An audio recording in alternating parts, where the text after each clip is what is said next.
ಒಂದು ಕಡೆ ಮೈಸೂರು ಮತ್ತೊಂದು ಕಡೆ ಚಾಮರಾಜನಗರ ಕ್ಷೇತ್ರವನ್ನ ಬಹಳ ಸೂಕ್ಷ್ಮವಾಗಿ ಮತ್ತು ಪ್ರತಿಷ್ಠೆಯ ಕಣವಾಗಿ ಸಿದ್ದರಾಮಯ್ಯ ತಗೊಂಡಿದ್ರು. ಹಾಗಾಗಿ ಪ್ರಚಾರದ ಆರಂಭವನ್ನ ತಂತ್ರಗಾರಿಕೆಯನ್ನ ಆರಂಭ ಮಾಡಿದ್ದೆ ಅವರು ಆ ಭಾಗದಿಂದ.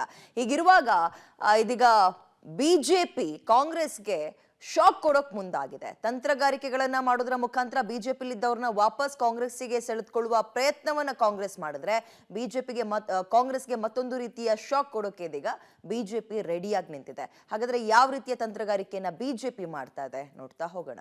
ಬಿಜೆಪಿ ಮಾಸ್ಟರ್ ಸ್ಟ್ರೋಕ್, ಕೈಪಾಳ್ಯದಲ್ಲಿ ಆತಂಕ. ಬಿಜೆಪಿ ಬೆಂಬಲಿಸಲು ಶ್ರೀನಿವಾಸ್ ಕುಟುಂಬ ನಿರ್ಧಾರ. ವೋಟ್ ಪ್ಯಾಟರ್ನ್ ಬದಲಾಗುವ ಆತಂಕದಲ್ಲಿ ಕಾಂಗ್ರೆಸ್. ಚಾಮರಾಜನಗರ ಲೋಕಸಭಾ ಅಖಾಡವನ್ನ ಸಿಎಂ ಸಿದ್ದರಾಮಯ್ಯ, ಸಚಿವ ಮಹದೇವಪ್ಪ ಗಂಭೀರವಾಗಿ ಪರಿಗಣಿಸಿದ್ದಾರೆ. ಆ ಹಿನ್ನೆಲೆ ದಲಿತ ಮತಗಳ ಕ್ರೋಢೀಕರಣಕ್ಕೆ ಮುಂದಾಗಿತ್ತು. ಆ ನಿಟ್ಟಿನಲ್ಲಿ ಸಂಸದ ಶ್ರೀನಿವಾಸ್ ಪ್ರಸಾದ್ ಸಹೋದರ ಅಳಿಯನನ್ನ ಸೆಳೆಯುವ ಮೂಲಕ ಮುಂದಿನ ದಿನಗಳಲ್ಲಿ ಶ್ರೀನಿವಾಸ್ ಪ್ರಸಾದ್ ಬೆಂಬಲಿಗರು ಕಮಲ ಬಿಟ್ಟು ಕೈ ಹಿಡಿಯಲಿದ್ದಾರೆಂಬ ಸಂದೇಶ ಕೊಟ್ಟಿದ್ರು. ಆದ್ರೆ ಇದನ್ನ ಮನಗಂಡ ಕೇಸರಿ ಪಾಳ್ಯ ಕಾಂಗ್ರೆಸ್ಗೆ ಮಾಸ್ಟರ್ ಸ್ಟ್ರೋಕ್ ಕೊಟ್ಟಿದೆ.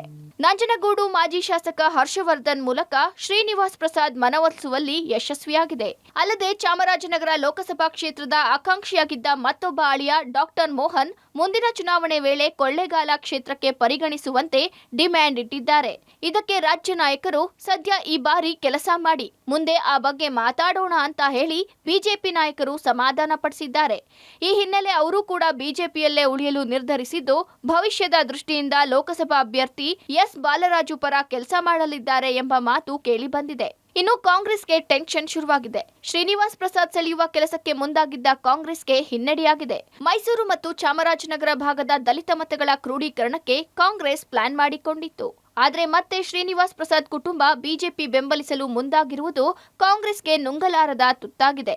ಒಟ್ಟಾರೆ ಶ್ರೀನಿವಾಸ್ ಪ್ರಸಾದ್ ಕುಟುಂಬದ ಇಬ್ಬರು ಅಳಿಯಂದರನ್ನು ಉಳಿಸಿಕೊಳ್ಳುವಲ್ಲಿ ಬಿಜೆಪಿ ನಾಯಕರು ಯಶಸ್ವಿಯಾಗಿದ್ದು, ಆ ಮೂಲಕ ದಲಿತ ಮತಗಳನ್ನ ಬಿಜೆಪಿ ತೆಕ್ಕೆಗೆ ಸೆಳೆಯಲು ರಣತಂತ್ರ ರೂಪಿಸುತ್ತಿದೆ. ಇದು ಎಷ್ಟರ ಮಟ್ಟಿಗೆ ಸಕ್ಸಸ್ ಆಗುತ್ತೆ ಅನ್ನೋದನ್ನ ಕಾದ್ ನೋಡಬೇಕಿದೆ. Vijay Kumar, public TV, Chamarajanagar.